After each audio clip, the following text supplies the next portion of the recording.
अनुग्रह क्या होता है? अगर सपोज कोई बच्चा है, वो स्कूल जा रहा है, उसको अगर पासिंग मार्क्स जनरली पंजाब में कितनी होती है 100 में से? 33। ठीक है, हमारे स्कूल में 40 होता था और बोर्ड में 33 होता था। तो अब अगर किसी को 33 की जगह 30 मिल रहे हैं मार्क्स, और टीचर से आप जाके बोलो मैडम मैडम मेरे मार्क्स बढ़ा दो ताकि मैं अगली क्लास में जा पाऊं, तो अगर मैडम ने 3 मार्क बढ़ा दिए तो उसको अंग्रेजी में क्या बोलते हैं? कौन से मार्क बोलते हैं? Grace mark. क्या बोलते हैं? Grace marks. ग्रेस को हिंदी में क्या बोलते हैं? क्या बोलते हैं? अनुग्रह। पता है आपको? अनुग्रह को इंग्लिश में बोलते हैं ग्रेस। तो वैसे ही परमेश्वर हमें ग्रेस दिखाता है, अनुग्रह दिखाता है। हम जब फेल होने लग रहे हैं, वो जो मार्क्स बढ़ाने होते हैं वो हमारे बढ़ जाते हैं। परमेश्वर का ग्रेस ऐसा ग्रेस है, स्कूल टीचर से अगर 3 मार्क मांगो, ग्रेस मार्क्स मांगे, वो शायद 3 मार्क दे देगी, 5 मार्क दे देगी, ज्यादा से ज्यादा वो शायद 10 मार्क दे दे। नहीं देंगे। यहाँ प्रिंसिपल बैठे हैं, वो कहते हैं टीचर 10 मार्क नहीं देती ग्रेस। हाँ, 3 या 2। तो टीचर भी ग्रेस मार्क्स सिर्फ 2 या 3 मार्क्स देते हैं। मगर परमेश्वर का ग्रेस ही ऐसा है जो 0 से हमें पास कराता है। हम जब कुछ भी नहीं, हमें पास कराता है। जब यीशु मसीह सूली पे चढ़ाए गए, उसके बगल में 2 क्रिमिनल थे। एक क्रिमिनल ने कहा, परमेश्वर जब तू स्वर्ग जाएगा मुझे याद करना। यीशु मसीह ने क्या कहा? आज के दिन तू मेरे साथ स्वर्ग लोक में होगा। क्या उस आदमी ने एक भी अच्छा काम किया? क्या उसको मौका मिला एक भी अच्छा काम करने के लिए? बताओ।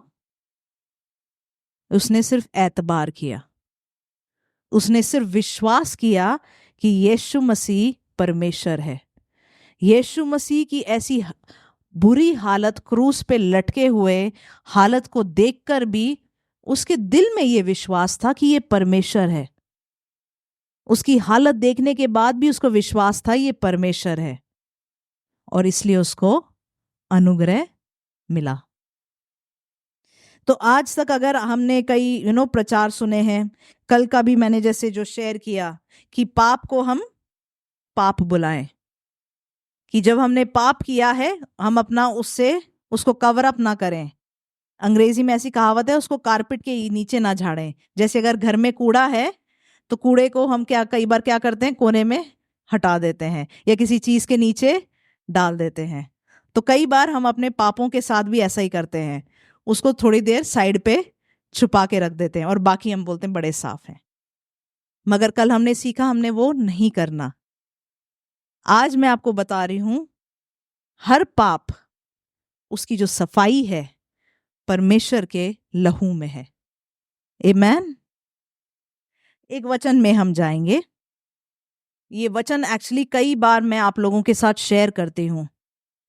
It is by grace you have been saved and not by your works so that no one can boast. मतलब तुम अनुग्रह के द्वारा बचाए गए हो, तुम्हारे कामों के वजह से नहीं, ताकि कोई भी घमंड ना कर सके। तो आज अगर हम स्वर्ग जा रहे हैं, अपने कामों के वजह से नहीं, उसके अनुग्रह के वजह से। एक वचन हम पढ़ेंगे, यशाया 64 का 6। हम तो सब के सब अशुद्ध मनुष्य के से हैं, और हमारे धर्म के काम सब के सब मैले चिथड़ों के समान है। हम सब के सब पत्ते के समान मुरझा जाते हैं, और हमारे अधर्म के कामों ने हमें वायु के समान उड़ा दिया है। इसमें से मैं मेनली जो फर्स्ट वर्स है मैं चाहती हूँ पहला भाग उसको पढ़े, 64 का 6। ਅਸੀਂ ਸਭੇ ਪ੍ਰਿਸ਼ਟ ਵਾਂਗੂ ਹੋ ਗਏ ਅਤੇ ਸਾਡੇ ਧਰਮ ਪਲੀਤ ਕੱਪੜੇ ਵਰਗੇ ਹਨ। ਅਸੀਂ ਪੱਤੇ ਵਾਂਗੂ बस इतना ही। हमारे धर्म के काम कैसे हैं? मैले चिथड़ों के समान। मतलब हम धर्म के काम मैले चिथड़ों के समान का मतलब है, अगर आज मैंने बहुत बड़ी ऑफरिंग चर्च में डाला, मैंने अपनी कमाई का 50%, 60%, 70% ऑफरिंग में डाला, उसके बाद फीलिंग आती है मैं कितनी धर्मी हूं।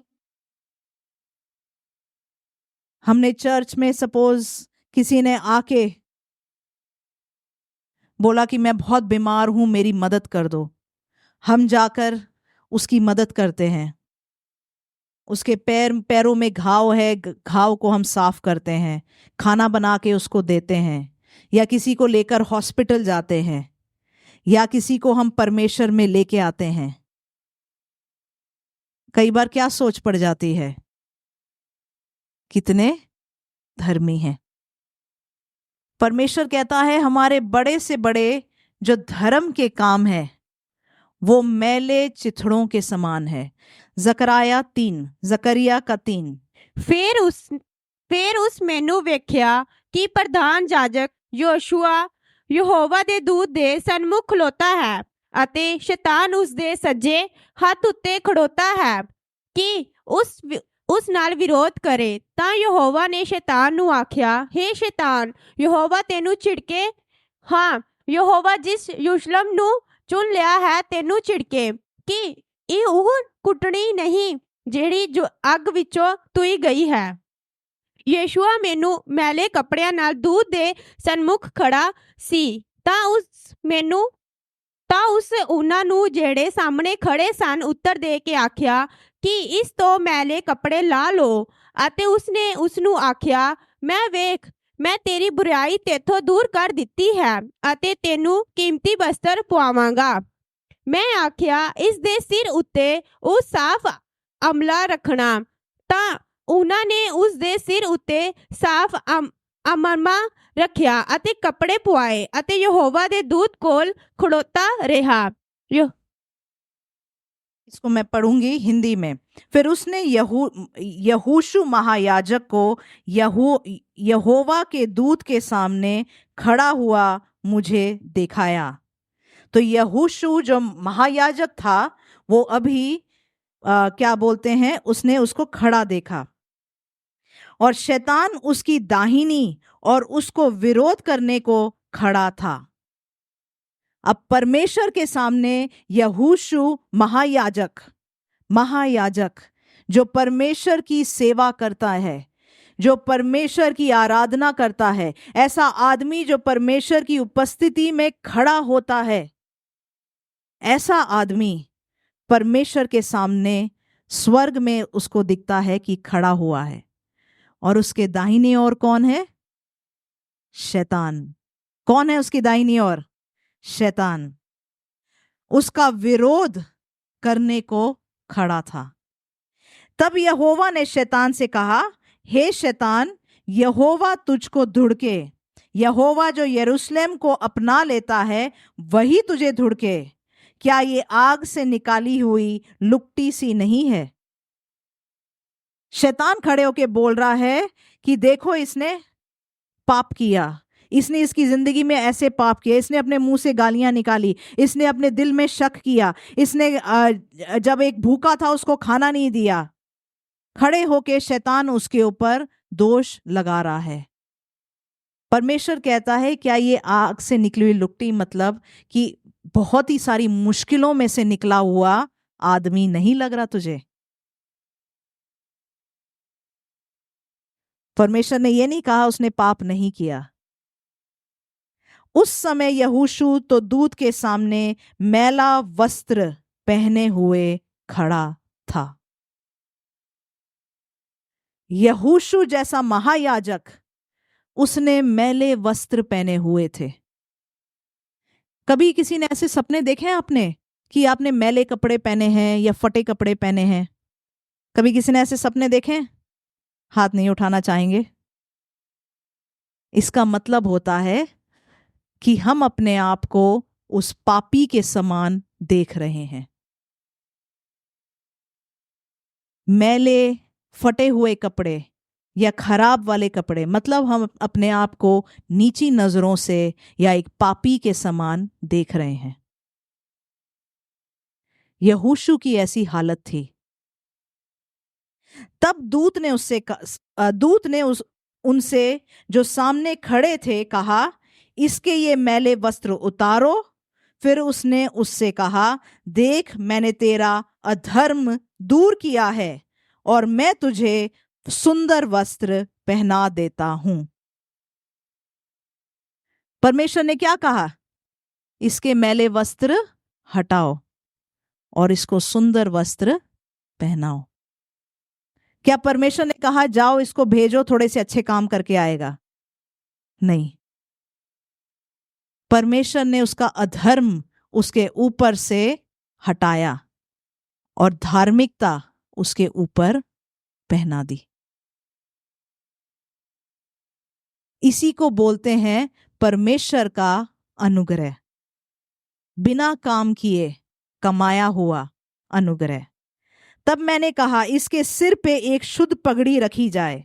अतः उन्होंने उसके सिर पर याजक के योग्य शुद्ध पगड़ी रखी और उसको वस्त्र पहनाए। उस समय यहोवा का दूत पास खड़ा रहा। सिर्फ वस्त्र नहीं, उसको पगड़ी भी पहनाई। परमेश्वर सिर्फ हमारे अधर्म को नहीं हटाता, हमारे पापों को साफ नहीं करता, वो हमें वो जो रिस्पेक्ट है, वो जो ऑनर है, हमें देता है। हमें पापों से माफी जो परमेश्वर ने क्रूस पे किया उस वजह से मिलता है, हमारे कामों के वजह से नहीं। इसका बैलेंस मैं आपको शायद हम कल इसके अंदर जाएंगे, इसके बारे में हम देखेंगे। अभी मैं चाहती हूं कि हम इफिसियों 1 का 7 पढ़ें। हमको उसमें उसके लहू के द्वारा छुटकारा अर्थात अपराधों की क्षमा उसके उस अनुग्रह के धन के अनुसार मिला है। हमको उसमें उसके लहू के द्वारा छुटकारा और अपराधों की क्षमा मिलता है। हम क्यों साफ हो गए हैं? क्यों हम परमेश्वर की उपस्थिति में आ पाते हैं? क्योंकि यीशु मसीह ने वो लहू बहाया और वो ग्रेस मार्क्स हमें दे दिए। तो हम बंद कर दें अपने आप को उस तरीके से देखना कि मैं पहले इतने सारे पाप किए हैं तो अब मैं बस पापी हूं और ऐसे ही चलें। यीशु मसीह द्वारा हमें सफेद वस्त्र पहनाए गए हैं, धार्मिकता के कपड़े, धार्मिकता के कपड़े। कई बार हम ये सफेद कपड़े सपनों में देखते हैं, ये उसी चीज को दर्शाता है। परमेश्वर ने हमें धार्मिकता के कपड़े पहनाए हैं। आमीन। हमको उसमें उसके लहू के द्वारा छुटकारा अर्थात अपराधों की क्षमा उसके उस अनुग्रह के धन के अनुसार मिला है। परमेश्वर का जो दिल है वो ग्रेस का है। वो चाहता है हमें पापों से माफी मिले। इसलिए हम और भी ना डरें अपने पापों को अपनाने से। आपका पास्ट चाहे कुछ भी हो सकता है, आपने हो सकता है 5 मिनट पहले भी कोई पाप क्यों ना किया हो, मगर आप सच्चे दिल से परमेश्वर से क्षमा मांगेंगे, वो अभी आपके मैले कपड़ों को हटाकर सफेद वस्त्र दे देता है और हमारे सिरों पे वो पगड़ी डाल देता है। तो अगर आप अपने कामों के वजह से हम अपने आप को धर्मी या अधर्मी समझ रहे हैं, हम अपनी सोच को बदल दें। आमेन। प्रकाशित वाक्य 12:10। कई बार लोगों को सेवकाई नहीं करते हैं, या सेवकाई करने का कॉन्फिडेंस इसलिए नहीं होता है क्योंकि वो अपने आप को अपनी धार्मिकता के अनुसार देख रहे होते हैं। उनको अपने पाप याद हैं, वो अब हमेशा अपने आप को उन मैले कपड़ों में देख रहे हैं। मैंने तो ये किया, मैंने तो ये किया, मैंने तो ये किया, मेरी तो ये लेवल है, मेरी तो ये औकात है, तो मैं परमेश्वर के लिए कैसे कुछ करूं। आज हम अपनी औकात में नहीं, उसकी औकात में खड़े हैं। हम क्रूस के पीछे छिपे हुए हैं। जब परमेश्वर पिता हमें देखता है, पता है कैसे देखता है? उसको बेटे का क्रूस हमारे सामने दिखता है, उसको अपने बेटे का बलिदान अपने सामने दिखता है। यीशु मसीह हमारे पापों के लिए मारा गया। प्रकाशित वाक्य 12:10। फिर मैंने स्वर्ग से ये बड़ा शब्द आते हुए सुना, अब हमारे परमेश्वर का उद्धार और सामर्थ्य और राज्य और उसके मसीह का अधिकार प्रकट हुआ है, क्योंकि हमारे भाइयों पर दोष लगाने वाला, जो रात दिन हमारे परमेश्वर के सामने उन पर दोष लगाया करता था, गिरा दिया गया है। अंग्रेजी में इसको एक्यूजर ऑफ द ब्रदरन बोलते हैं, भाइयों पर दोष लगाने वाला। शैतान का यही काम है, और कई बार वो वही गाना हमारे दिमाग में भी गाता रहता है। तूने तो क्या किया था, तू कहां से कर लेगा परमेश्वर का काम, तू कहां से किसी को वचन सुना देगा, पहले अपने आप को तो सुधार ले। कोई अगर सामने भी आता है, कहता है मैं ये पाप कर रहा हूं, वो पाप कर रहा हूं, कई बार हम उनको बोल भी नहीं पाते, तो यीशु मसीह के पास आ जा कि तेरा जीवन बदल जाएगा। क्योंकि दिमाग में ही आता रहता है, मैं खुद क्या करता था, मैं कहां से इसको बता दूं। इसी को अनुग्रह बोलते हैं। जो स्त्री कभी व्यभिचार में थी, वही स्त्री कईयों को व्यभिचार में से परमेश्वर उसका इस्तेमाल करता है बहुतों को बचाने के लिए। ऐसी कहानियां बाइबल में भरी पड़ी हैं। जो कभी हमारी गलती थी, उसी को परमेश्वर उसके ऊपर डबल अभिषेक डाल के उसी जगह पे हमें इस्तेमाल करता है। तो आज अगर हम परमेश्वर के पास वापस आना चाहते हैं, अपने कामों से नहीं, उसकी धार्मिकता के द्वारा हम वापस आ पाएंगे। उस क्रूस के पीछे छिपकर हम परमेश्वर के पास वापस आएंगे। मैं ये जो आपको वर्स मैंने पहले बताया था, मैं वो पढ़ना चाहूंगी। पहला पतरस 2:24। वह आप ही हमारे पापों को अपनी देह पर लिए हुए क्रूस पर चढ़ गया। वह आप ही हमारे पापों को अपनी देह पर लेकर क्रूस पर चढ़ गया, जिससे हम पापों के लिए मरकर धार्मिकता के लिए जीवन बिताएं। उसी के मार खाने से तुम चंगे हुए। यीशु मसीह ने हमारे पाप अपने ऊपर ले लिया और वो क्रूस पर चढ़ गया। इसलिए यीशु मसीह ने वो लाइन बोला, एलोई एलोई लामा शबक्तानी, my God why have you forsaken me. मेरे परमेश्वर तूने मुझे क्यों ठुकरा दिया। क्योंकि उस कुछ क्षणों के लिए पूरी दुनिया के पाप उसके ऊपर थे, और उसी पाप की कुर्बानी उसने हमारे लिए लिया, ताकि आज आप और मैं धार्मिक कहलाएं। आपका बगल वाला आज धार्मिकता के कपड़ों में है, सफेद कपड़ों में है, अपने बगल वाले को बोलो, तुम धार्मिकता के कपड़ों में हो, तुम धर्मी हो। बोलो, मैं धर्मी हूं। बोलो अपने आप को, मैं धर्मी हूं। ये चीज अपने आप को दोहराया करो। हम अपने आप को शायद कम नीचा देखने लगेंगे।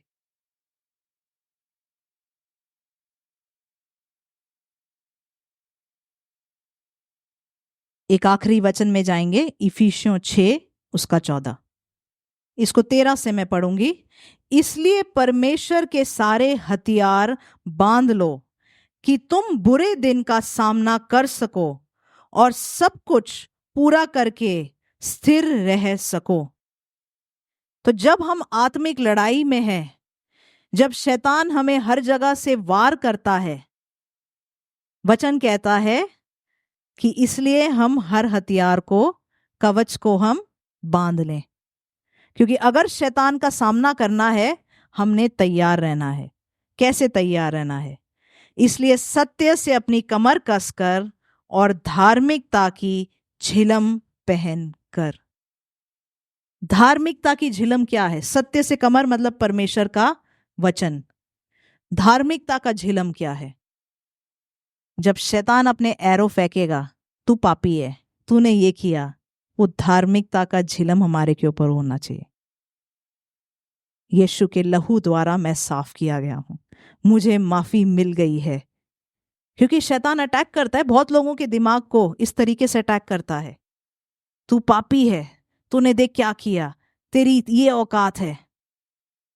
आपने तब वो झिलम हमेशा अपने ऊपर रहना चाहिए, धार्मिकता का झिलम, ताकि उसके वार नहीं तो हमारे दिल, हमारे मन पे लग जाएंगे और हम हारा हुआ ही महसूस करेंगे। क्योंकि हम चाहे जितना ट्राई कर लें, हमारी धार्मिकता का लेवल यही होगा। मगर परमेश्वर ने हमें उन सुंदर वस्त्र में चलने के लिए बुलाया है। तो आज से अगर ऐसी लड़ाई आपके मन में आ रही है, आज आप उस धार्मिकता का झिलम पहनने को तैयार हो जाओ। आमीन। शैतान आपको ऐसी बातें ना सुना पाए। वो भाइयों का दोष लगाने वाला है, मगर हमारे पापों को माफ करने वाला हमारा परमेश्वर यीशु मसीह है। आमीन। आइए हम प्रार्थना करेंगे। Thank you Jesus, thank you Lord, thank you Lord, thank you Lord, thank you father. परमेश्वर, आपने हम सबको धर्मी ठहराया है परमेश्वर, उसके लिए धन्यवाद देते हैं परमेश्वर। हम सबको अपने लहू से परमेश्वर साफ कीजिए। तभी जब भी हम प्रार्थना में जाते हैं, मैं हमेशा बोलती हूँ, जब भी प्रार्थना शुरू करो, अपने पापों को कबूलते हुए उसका लहू लगाओ। क्योंकि हम धर्मी बन जाते हैं, इसलिए हम पिता के उपस्थिति में जा पाते हैं उससे प्रार्थना करने के लिए। परमेश्वर, हम प्रार्थना करते हैं परमेश्वर कि आपके लहू के द्वारा परमेश्वर हम साफ किए जाएं। परमेश्वर, हमें उस तरीके से परमेश्वर तैयार कीजिए। परमेश्वर, सबके मनों को आपके हाथ में देते हैं परमेश्वर, जो ऑनलाइन भी हमारे साथ जुड़े हैं परमेश्वर, जिनको भी अपने मनों के ऊपर वो हीलिंग, जिनको भी अपने दिलों के ऊपर वो हीलिंग की जरूरत है, वो हीलिंग दीजिए। मुझे किसी के ऊपर चंगाई आती हुई दिख रही है, खासकर क्योंकि शायद आपको लगता था कि आप व्यभिचारी हो, उसके वजह से आपके ऊपर कुछ बीमारी आई है, और आज आपने परमेश्वर की वो धार्मिकता ले ली है, आप अपने शरीर के ऊपर उस चंगाई को देख रहे हो। परमेश्वर, आपकी वो चंगाई को परमेश्वर हम मांग लेते हैं, आपकी उस चंगाई को मांग लेते हैं, आपकी उस चंगाई को मांग लेते हैं, आपकी उस चंगाई को परमेश्वर हम मांग लेते हैं। होली स्पिरिट, परमेश्वर, उस तरीके से परमेश्वर आपके लोग आप में बढ़ने वाले बने परमेश्वर। बाइबल कहता है जैसे तुम्हारा प्राण उन्नति करेगा, तुम उन्नति करोगे। कई बार हमारे प्राण क्यों नहीं उन्नति करते? प्राण का मतलब है सोल, हमारी सोच। हम जिंदगी में इसलिए उन्नति नहीं कर पाते क्योंकि हमारे प्राण उन्नति नहीं कर रहे, क्योंकि हम अपने बारे में क्या सोचते हैं, अपने बारे में क्या बोलते रहते हैं। तू पापी है, तूने ऐसा किया, तेरे साथ तो ऐसा ही होना चाहिए। इसलिए फिर हमारे साथ होता भी वही है। मगर आज परमेश्वर कह रहा है अपने सोल को हील होने दो, अपनी सोच को हील होने दो। यीशु मसीह ने इतनी बड़ी कुर्बानी इसलिए नहीं दी कि आप अभी भी अपने आप को पापी ही बुलाओ। पाप की तरफ मत देखो, पुत्र की तरफ देखो। तेरा मन बदलेगा, तू अपनी लाइफ में उन्नति देखेगा। ये किसी के लिए स्पेशली ये वचन है। तेरी लाइफ में उन्नति इसलिए ठहर गई क्योंकि तेरा मन उन्नति नहीं कर पा रहा। बदल अपने मन को। वो तुझे एक बेटे की तरह देखता है, एक पापी की तरह नहीं। Thank you Lord, thank you Jesus, thank you father. परमेश्वर ये हीलिंग, ये डिलीवरेंस हम मांग लेते हैं परमेश्वर, धन्यवाद देते हैं, यीशु मसीह के नाम से मांगते हैं, आमीन।